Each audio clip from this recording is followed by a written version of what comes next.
Pangangalaga sa anyong lupa at anyong tubig. Ang mga bundok, burol, kapatagan at lambak ay hindi lamang tanawin ng kagandahan, kundi tahanan ng maraming hayop at halaman. Gayon din ang mga ilog, lawa, dagat at talon ay pinagkukunan natin ng pagkain, kabuhayan at inumin. Kaya bilang mamamayan, tungkulin ko ang pangalagaan at ingatan ang mga ito. Pangako ko na hindi ako magtatapon ng basura sa mga ilog, sapa at dagat. Makikilahok ako sa mga cleanup drive at tree planting activities. Ituturo ko sa iba ang kahalagahan ng kalikasan, lalo na sa mga kabataan.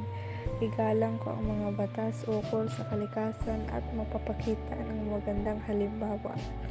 Dahil kung tayo mismo ang mag-aalaga sa kalikasan, tayo rin ang makikinabang sa ganda at biyaya nito. Daan po natin, kapag inalagaan natin ang kalikasan, inalagaan din natin ang ating kinabukasan.